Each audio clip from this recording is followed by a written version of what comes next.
The deadly California wildfires continue to burn across the Los Angeles area with no end in sight.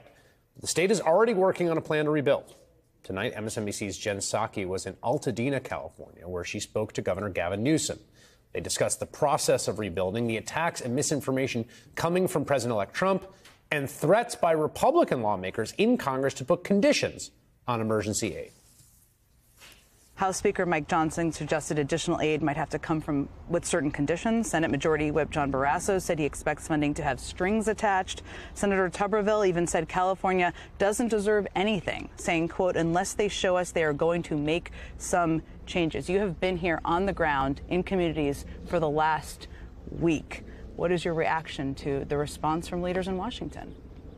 Well, if that's leadership, I have a different definition. I imagine would be universally felt here. It's I'm not meeting Democrats, I'm not meeting Republicans, I'm not meeting Californians. I'm meeting American citizens desperate in need, and what they need is empathy, care, compassion, understanding.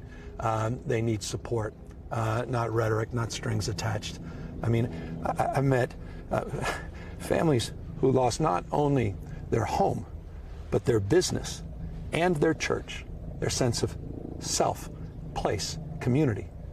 They had a Zoom the other night, and everyone broke down crying because all they wanted to do was see the faces of one another. Mm-hmm. And yet that's the face of leadership in the state, the United States of America, conditioning aid to the American people in need, politicizing this tragic moment.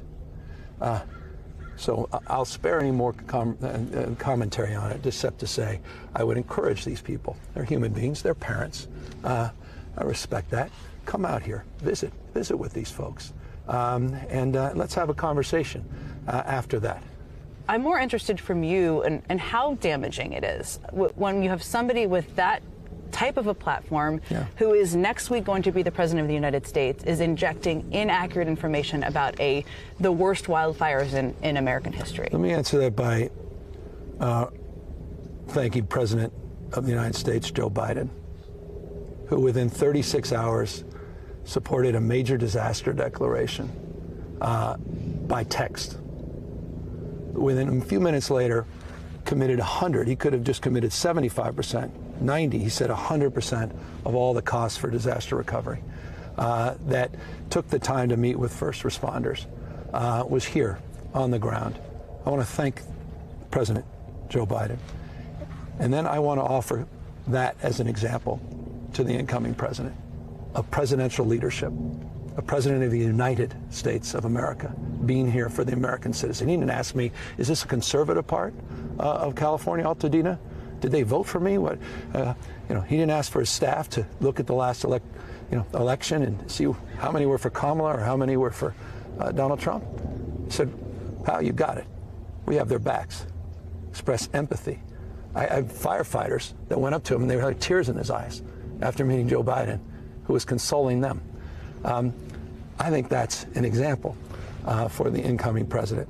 What's not, I think, helpful or beneficial is the string of consciousness, these wild-eyed fantasies that somehow the State Water Project, we have reservoirs that are at or near historic highs, full, completely full, that somehow there's a magical spigot in California, in Northern California, that just can be turned on and all of a sudden there'll be rain or water flowing everywhere. It's not helpful.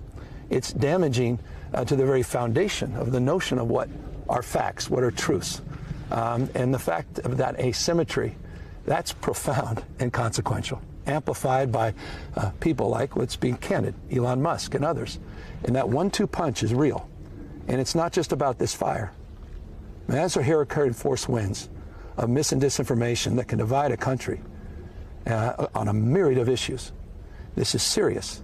And, I get it. They want to take us. I get it. I'm not naive. I get the California derangement syndrome. I've been living with that for years and years. New scum.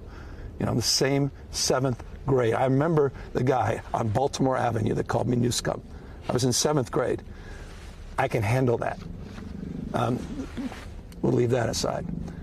I understand what they're trying to do. I want to work with them. It's not about me. It's about people that we both represent. He represents and I represent. And I'm honored and proud to represent these folks. And I desperately plead with them. Come out here. help us, and we will help you. You'll be elevated, Mr. President. At the end of the day, you'll be the one we all will go to and say, thank you. Thank you, sir. Thank you for living up to the values of this country. Thank you for having the backs of these families and these kids. I met a kid the other day, literally was driving away. Their house was on fire in the Palisades, and the young daughter said, Daddy, did you get my bunny? And he said, I didn't get your bunny. I got 4 kids.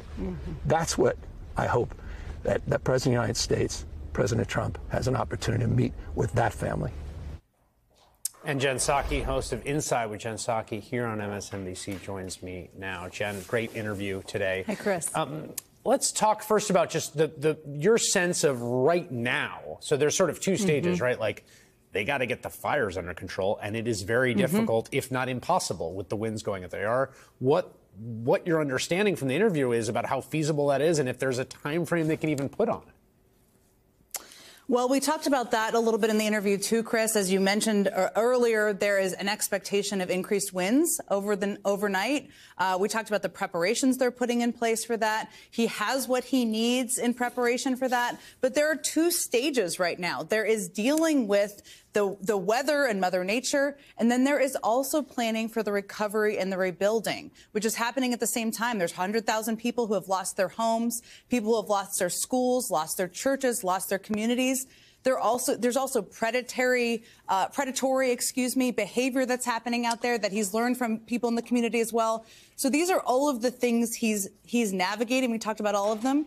It is also happening at the same time where you're dealing with the worst wildfires in American history, and he's dealing with the worst disinformation space happening at the same time. And Republicans in Washington who want to condition aid and push this disinformation. So these are all the challenges that he is facing. I've interviewed him a number of times. I know you have too. I've never seen him as emotional and as distressed as he is in this moment, for good reason, for understandable reason. But it is whack-a-mole in trying to get information out to the people in the state, the people who are impacted by these fires, because of forces like the incoming president and his best friend Elon Musk, who are working on the other side. The thing I've talked to a bunch of people in California, of course, like we all have, everyone I think is 1 degree at most removed from this in many respects. So many people's lives have been touched. Aside from the profound loss at the deep emotional level of like losing your home, there's also then just the sheer hassle that you are staring down. And this is a state that has underproduced housing for a long time, where housing supply has been constrained. You've got stories of Zillow prices being jacked through the roof. You've now got, 1,600 households that are all now looking to rent at the same time. Like, any sense of how you essentially deal with that from a governmental perspective? Well, they're going to need tens of billions of dollars, is what he said. They don't have an exact number. There's been a lot of numbers thrown out there. President Biden said tens of billions. Some have suggested 50 billion. They don't know exactly yet, right? Because they're doing a survey of the damage without knowing the full extent of the damage. And then there's this question of home insurance, which, as you know, has been a long, challenging issue in the state of California.